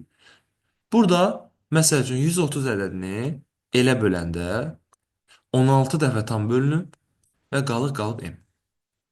Ümumiyyətlə, məsəl üçün, qayda burada belədir. Əgər 130-u elə böləndə 16-ya alınıbsa, 130-u 16-ya da böləndə el alınacaq. Yəni sən bir dənə bullığını tapmaq istəyirsənsə, qalığı tapmaq istəyirsənsə, çox sadə bir şey eləyəcəksən. 130-u 16-ya böləcəksən. 130-u 16-ya böləndə 8 dəfə tam bölünür və qalıq qalır 2. Şu, bunları tapırsan və yerinə qoyub hesablayırsan. Gəldi burada belə bir mətn təhlilinə. Yazıb ki, restoranda hər gün 3 yemək təklif olunur. Yeməklər bunlar ola bilər. Kabab, plov, dolma, balıq, salat və toyuq. Hər gün yeməklər aşağıdakı şərtlərlə hazırlanır. Balıq hansı gün menyuda varsa, plov da menyuda olmalıdır. Dolma menyuya hansı gün salınıbsa, səhəri günü salına bilməz. Toyuq menyuya ancaq salat menyuya salınan gündən sonraki gün salına bilər və bir gündə təklif olunan yeməklərdən yalnız biri səhəri gün təklif oluna bilər. Gəncə, suala keçməmişdən qabaq bir dənə xırda bir şey sizə demək istəyirəm. Tələbələr çox vaxt burada belə bir yanlış düşüncədə olur. Məsələn, birinci cümlədə yazıb ki, balıq hansı gün menyuda varsa, plov da olmalıdır. Bax, əgər balıq varsa, plov olmalıdır. Tələbə elə bilir ki, onda plov olanda da balıq olmalıdır. Yəni, onun əksini də düşünür. Bax, belə bir şey bizə deməyib axı. Siz onun əksini götürə bilməzsiniz. Bax, balıq varsa, plov mütləq olmalıdır. Amma plov varsa, balıq olmaya da bilər. Yəni, onun əksini sən götürə bilməzsən. Bunu ilk öncə qeyd edeyim. Gəlin indi sualımızı həll edək. Bizə menyudakı birinci gün olan yeməkləri verib. Deyir, birinci gün menyuda hansı yeməklərdir? Kabab, dolma, plov. İkinci günü verməyib, üçüncü gündə verib. Üçüncü gün isə yazıb ki, kabab, salat, dolma.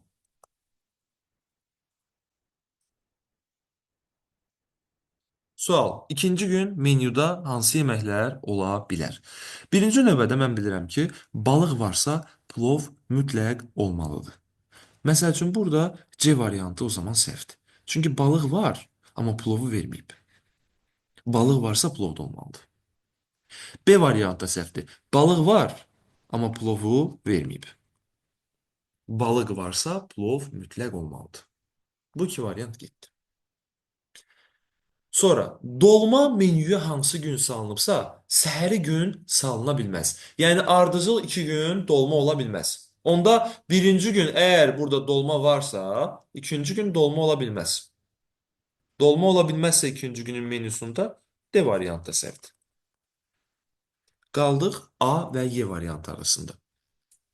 Və son olaraq isə deyir ki, toyuq menüyə, salat menüyə salınan gündən sonrakı gün salına bilər. Yəni bu gün məsəl üçün salat varsa, növbəti gün toyuq ola bilər. Belə deyir bizə. Burada da siz baxırsınız ki, birinci gün bizdə salat yoxdur axı. Birinci gün bizdə salat olmadığı üçün ikinci günə də toyuq ola bilməz. Çünki toyuq salat menüyə salınan gündən sonra salına bilər. Təbii ki, birinci gün salat yoxdursa, ikinci gündə toyuq ola bilməz. Onda burada A variantı da səhvdir. Deməli, ikinci günün menyusu nə imiş? Y variantıymış.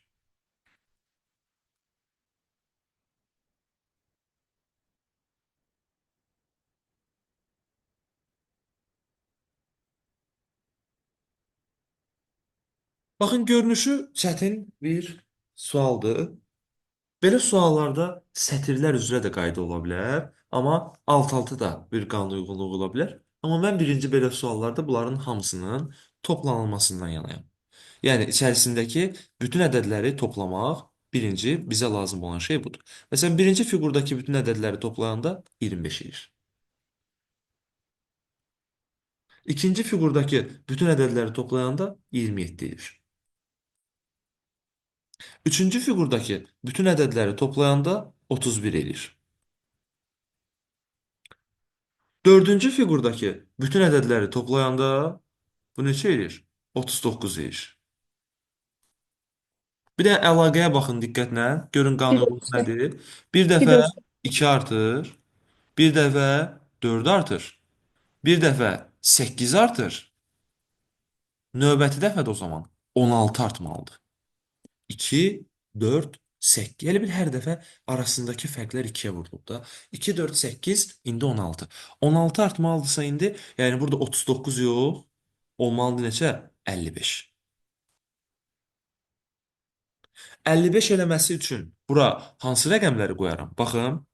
Hal-hazırda məndə burada neçə var burada? 30. 18 qalır. Bəli. Bir dənə bura 18 qoysaq, bir dənə bura 18 qoysaq, həqiqətən də buradakiların da cəmi 50, 55 edəcək. Yəni bu məsələn toplayıb ikiyə bölmə, üçə bölmə, belə də bir şey ola bilər cavab. Toplayıb 3-ə bölmə olmaz, amma burada ola bilər ki, məsəl üçün sətirlər üzrə bir qanun uyğunluğu ola bilər əsasən. Kök altına salmaq belə bir şeydir. Yəni. Bu tipində yox, o forması biraz qəribədir, olmaz. Orada şeydi, ikinci bir dənə daha bölür də çöküyor. Neynir? Gəlir bu suala, bir fiqur verib və qabağında yazıb 3-5, növbəti fiqurda 1-4 və sonuncu fiqurda 1 nə ola bilər? Burada belə deyək də, 3 rəqəmi çökəkliklərin sayıdır. Məsələn, içəriyə doğru olan qatlamaların bir dənə burada çökək hissə var. 1. İkinci hissə burada var. İçəriyə doğru olan elə bil ki, bucaqların sayı. 2. Üçüncü hissə də burada var. 3. Yəni bir dənə bunun arası, bir dənə bunun arası, bir dənə bunun arası. 3. 5 isə kənara belə deyək, çıxıntıların sayıdır. Bir dənə burada var. 1, 2, 3, 4, 5. Çökəkliklər və çıxıntıların sayı. Məsəl üçün 1. Bir dənə burada belə çökək hissə var. Bir dənə burada bu var. 1. Bəs 4 nəyi bildirir? 4 dənə. Bax, biri budur, ikisi budur, üçü budur, dördü budur. İndi biz burada birinci içəriyə olan hissələrin sayını yazacaqsa, bir dənə burada var bizdə 1, ikinci burada var, üçüncü burada var, dördüncü burada var. Bunda 4 dənə içəriyə doğru. Bəs çıxıntıların sayı nə qədərdir? Bir dənə burada belə bir bucaq var. 1, bir dənə burada var 2, bir dənə burada var 3, bir dənə burada var 4. O da 4. Cavabımız olacaq 4, 4.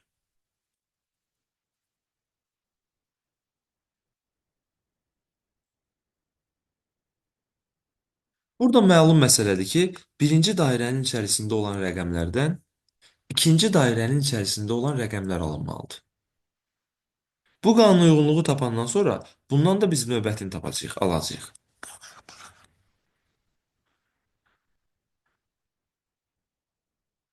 Tapa bilən oldu qanun uyğunluğu. 4'e vur üstüne bir gəlir Yox, birinci tərəfi. yox. Çünki 4-ə vuranda, bunu 4-ə vuranda burada 18 falan verməyəcək. Olmaz. Aralarında 3 fərq Üçə var. vurur. Hər bir 4-dən 17-yə 13 fərq var. Hər bir 7-dən ədəd bəli 20-yə 13. 13 böyüyür. Bu düz cavabdır. Hər birinin üzərinə 13 gəlib. Bunun üzərinə 13 gələndə 17. Bunun üzərinə 13 gələndə 18. 13 gələndə 20, 13 gələndə 22. Hər biri 13 vahid artmalıdır və qanun uyğunluq belə gedib burada. Burada isə bir dənə baxsaq, görək qanun uyğunluq nədir? Bunun üzərinə 13 gələndə neçə edir? 37. Bir dənə baxaq. 13 gələndə 16, 27 və 45. Ola bilər ki, bunun cavabında yanlışlıq var, ola bilər ki, başqa bir üsul var. Bir dənə də baxaq, görək, başqa bir üsul yoxdursa, onda cavablarında bir qüsur var. Görək, burada başqa hər hansı bir yolla biz bunu ala bilərik. Hər rəqəmin üstünə eyni ədəd əlavə eləsək olar. Məsələn, Məsələn, D-də hamısı 5 vahid artıb. eyni bir ədəd qədər artıb deyirsənsə hamısı, onu yoxlaya bilərik. Məsəl üçün, hansı variantda dedin? D-də hamısı 5% artıb. Bəli. Bu düz deyirsən. Belə bir yanaşma da eləyə bilərik. Belə bir yanaşma eləsək D variantı alınır. Əgər burada hamısı məsəl üçün eyni bir fərqlə artıbsa, burada da hamısı eyni bir fərqlə arta bilər. Məsəl üçün 5 fərqlə deyək ki, ona varianta görə artıq işləməliyik. Əgər burada cavablarda bir qüsur yoxdursa, varianta görə işləməliyik. Variantda məsəl üçün D variantında hamısı 5-5 artıb. 29, 8, 19, 37. Hamısı eyni qədər artır. Ona görə bu əlaqə ilə getsək, cavabımız D variantı ola bilər. Əla. Gəldik burada növbəti belə bir suala. Bu sualda tələbələr üçün çətinlik yaşadıkları bir tipdir. Biraz yaxınlaşdırıram bunu. Deməli, burada gördüyünüz kimi hərflərin hər biri bir müəyyən bir rəqəmi ifadə edir. Məsələn, W 18-dir, V 6-dır, Y 24-dür, B 0-dır.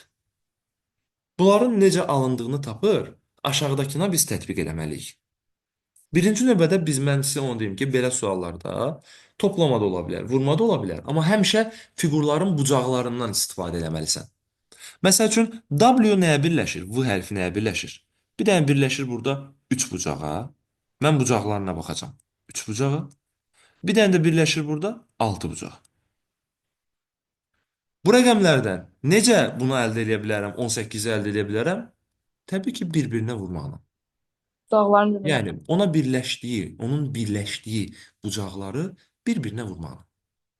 Bax, hamısında bir dənə yoxlayaq. Məsəl üçün, V niyə 6-dır? Çünki V burada cəmi bir dənə elə 6 bucağa birləşir deyə. Bunun nəyisə vurmağa ehtiyacı qalmayıb elə. Birbaşa yazılır 6. Məsəl üçün, Y 24-dür. Baxaq.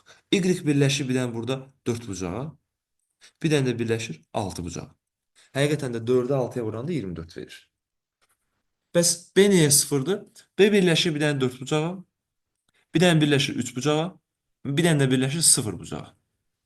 4, 3, 0. Bunları bir-birinə vuranda nə verir bizə? 0 verir.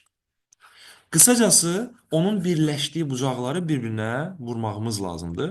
Belə bir variant indi görək harada uyğun gəlir. Məsələn, mən birinci növbədə başlayıram 3 bucaqda. 3 bucaq burada bir dənə birləşir 4-ə. Bucaqların sayına baxın. Bir dənə birləşir burada 4 bucağa. Bir dənə də birləşir burada 5 bucağa. 4-ü 5-ə vuranda nə verir? 4-ü 5-ə vuranda eləyir 20. Deməli, 3 bucağın içərisində 20 yazmalısan. 20 burada hansı hərfdir? U hərfidir. Deməli, 3 bucağın içərisində U hərfi olmalıdır. Məsələn, onda bu variant yanlışdır. 3 bucağın içində başqa şey verib. Bu yanlışdır. Bu yanlışdır. Bunları artıq belə çıxdım. Sonra məsələn başqa bir dənə də burada bir şey tapsam, aynen C variantında bir dənə burada fərqli bir hissəni tapa bilsəm, J artıq ilə W cavabı fərqlidir. müəyyənləşdirəcəm. Mən də baxıram məsəl üçün burada J-nin və W-nun olduğu yerə. Baxaq. Bura birləşir bir dənə bura 3, 3 bucaq. Birləşir bir dənə 4, bir dənə də birləşir 4. 4, 4, 3 vuranda eləyir 48. Bu isə 48 olmalıdır. Yəni bura W olmalıdır. Burada W olmalısa, o zaman cavabımız da olacaq bizim C variantı. Müəllim, bayaqki suala geri qayıda bilərik bir dəqiqə. Burada B variantı da uyğun gəlmir, bu B variantı. Yox, B variantını 7 yaz bax burada. 4 artmalı yoxsa necə? 24 üzərinə 4 gələndə 28 edir, 29 yox. Ha, bildim mənim aydın.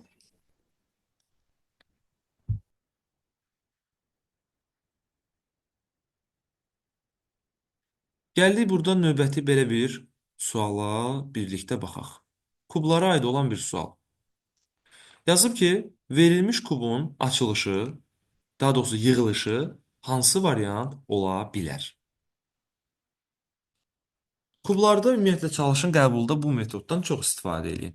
Hərflərin bir-birinə olan istiqamətləri. Məsəl üçün, əgər bizdə A hərfinin üzərində deyək ki, T hərfi varsa, bütün hallarda bu belə olmalıdır. Məsələn, hər hansı bir variantda görəcəksən ki, A-nın ayaqları T-yə tərəf baxır. Məsələn, burada amma başı T-yə tərəf baxır. Sən belə şeylərdən variantları çıxa biləcəksən. Məsələn, bu sualda mən görürəm ki, U-nun ağız hissəsi düz bucaqlıya tərəf baxmalıdır. Onda A variantı yanlışdır. Çünki U-nun ağız hissəsi N-yə tərəf baxır. Yəni. Y variantında U-nun ağız hissəsi həqiqətən də düz bucaqlıya tərəf baxır. Sadəcə Y variantında səhv olan nədir? U-nun sağ tərəfindəki i dik formada olmalıdır. Amma burada isə U-nun sağ tərəfindəki i-ni belə uzanmış formada veriblər. Bir dənə o i-ni orada dik qoysaydılar, bu variant Y variantı olardı. Qaldıq digər 3 variantda. 3 variantdan burada mən görürəm ki, D variantı avtomatik yanlışdır. Niyə? Çünki bu Ə hərfinin aşağı hissəsi U-ya tərəf baxmalıdır. Ə-nin elə bil ki, aşağı hissəsi U-ya tərəf baxmalıdır. Amma D variantında bu Ə-nin aşağı hissəsini H-a tərəf baxırlar. Belə verib. H-a tərəf baxır. Bu da səhvdir. Qalırsan burada 2 variant arasında. B-də və C-də. Əslində B variantı bizim doğru cavabımızdır. Çünki B variantında bu Ə hərfidir, E hərfidir, baba bu hərfdir bu. Ha, buradakı hərf budur. Üzərində U, bunun da üzərində U var, həqiqətən də. Üzərində U var. Görürsünüz. Çox vaxtda tələbələr burada niyə çaşırlar? Çünki burada sağ tərəfində baxırlar, görürlər ki, i burada dik formada qalıb. Amma burada sağ tərəfdəki i uzanmış formadadır. Deyirlər ki, müəllim, necə olur bəs? Axı, bu düz formada deyil. Gənclər, buradakı i U hərfinin yanındadır. Buradakı i isə E hərfinin yanındadır. Sən onları düzgün müqayisə eləməyin lazımdır. Sən onda onları necə düzgün müqayisə edə bilərsən? Düzgün, belə bir kubda, məsəl üçün, mən bunu bura aşırda bilmərəm. Amma mən bunu, belə deyək də, xəyal etmək üçün, təsəvvürümdə canlandırmaq əgər mənə çətindirsə, bir dənə bunu təsəvvür edin ki, i bura 90 dərəcə açsaydı, bura necə düşərdi? Yəni, E-nin yanında o necə düşərdi? 90 dərəcə saat əqrəbi istiqamətində aşırırsan. 90 dərəcə saat əqrəbi istiqamətində aşırdığında gəl düşür belə. Həqiqətən də o zaman bu Y variantı bu kub yığılan zaman düzgün alınacaq. Çünki Y-nin üzərində U onsuz da var idi və Y-nin sağındakı I həqiqətən də uzanmış formadadır. Əslində buna U-ya nəzərən də baxsaz görəcəksiniz ki, buradan diqqətlə baxsanız, bura yoxdur. Bax, U hərfi deyilmi? Sağında I dik qalmayıb. Və buradan da baxanda U hərfidir. U-ya nəzərən baxsaq, sağındakı I dik qalıb. Amma siz buna düz istiqamətdən baxsaq, onu görə bilərsiniz. Və bizim doğru cavabımız olacaq bu sualda bu variant.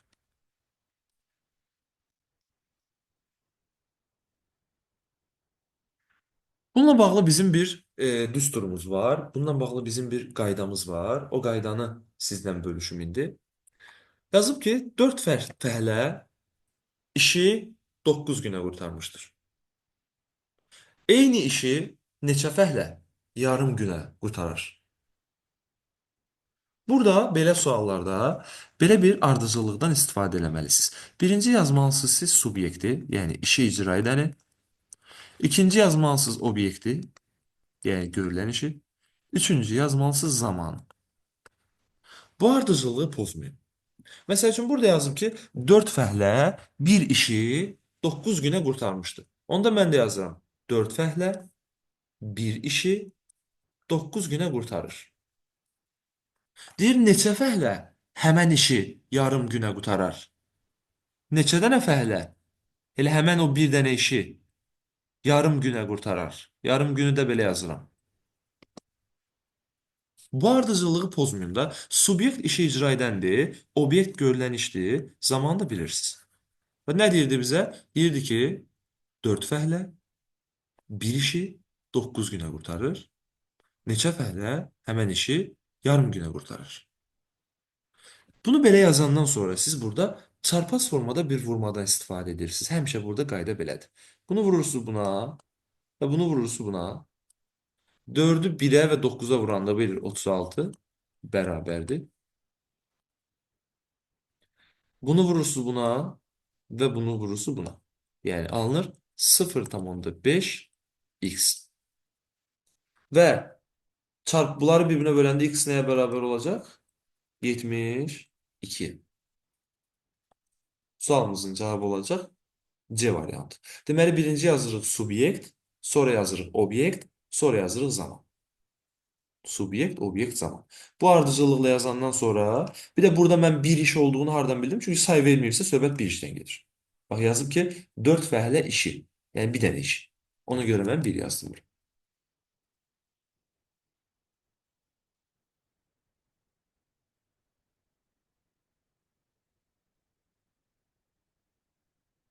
Burada bizim belə bir mətn təhlilimiz var. İstəyirəm buna sizlə bir yerdə baxaq. İstənilən imtahanda bu düşə biləcək bir mətndir və qəbul sualıdır, onu deyim sizə. Həm dövlət qulluğu, həm magistratura. Sualda yazıb ki, sosial tədqiqat məqsədi ilə biz 3 dənə qrup yaratmalıyıq. Hər qrupda bir dənə qız, bir dənə oğlan olmalıdır. Oğlanların adları bunlardır, qızların da adları bunlardır. Oğlanların da, qızların da adını verib. Və deyir ki, qızlardan biri modelyer, biri psixoloq, biri isə dizaynerdir. Və önəmli olan ən önəmli cümlə bax nədir? Deyir ki, biz qrupu yaradanda nə etməliyik? Qızın adı, oğlanın adı və ixtisasının adı eyni hərflə başlamamalıdır. Qızın, oğlanın və ixtisasın adı eyni hərflə başlamamalıdır. Mən indi burada nə yazıram? Oğlanların adlarını burada yazıram. Pərviz, Murad, bir də Dadaş. Baxın, mən yazıb ki, ən axırıncı cümlədə. Pərvizlə bir qrupda olan qız modelyer deyil. Pərvizlə bir qrupda olan qız modelyer deyilsə, onsuz da o psixoloq da ola bilməz. Çünki P hərfi ilə başlayır. Psixoloq da ola bilməz. Modelyer də deyilsə, psixoloq da deyilsə, avtomatik olaraq Pərvizlə eyni qrupda olan qız olur dizayner. Bax, psixoloq olmaz, P hərfi ilə başlayır. Burada yazılıb ki, modelyer də deyil. Onda nədir? Dizayner. Belə olanda qızın adını tapa bilərəm. Artıq Pərvizlə eyni qrupda olan qız burada Pərvin ola bilməz, P hərfi ilə başlayır. Dilbər də ola bilməz, D hərfi ilə başlayır. Avtomatik olaraq bu olacaq Mehriban. Çünki nə deyir? Oğlanın adı, qızın adı və ixtisasın adı fərqli olmalıdır. Bizə belə deyir. İndi burada mən artıq nəydən kömək alıram? Dadaşla eyni qrupda olan qız artıq Mehriban ola bilməz. Çünki Mehriban tapıldı. Dadaşla eyni qrupda olan qız artıq Mehriban ola bilməz. Qaldı burada Pərvin yoxsa Dilbər. Dilbər də bura düşə bilməz axı, D hərfi ilə başlayır. Onda bununla eyni qrupda olan qız Pərvindir. Buna da avtomatik olaraq qalır ki, Dilbər. Yerdə qalan ixtisaslar psixoloq və modelyerdir. Artıq Pərvin burada olduğuna görə bura psixoloq düşə bilməz. Onda bura düşəcək modelyer. Burada avtomatik olaraq qalır kim? Psixoloq. Sual. Psixoloqun və onunla bir qrupda olan oğlanın adı nədir? Psixoloqun adı Dilbərdir. Onunla bir qrupda olan isə Muraddır. Cavabımız Dilbər və Murad. A variantı.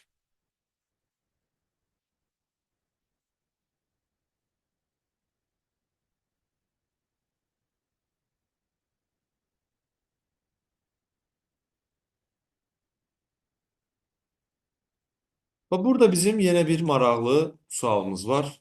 Baxın.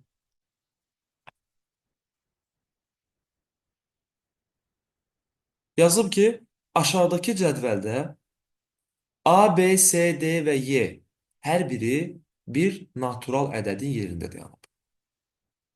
Hər sətir və hər sütun üzrə ədədlərin cəmi eyni bir ədədə bərabərdir. Aşağıdakı bərabərliklərdən hansı yanlışdır?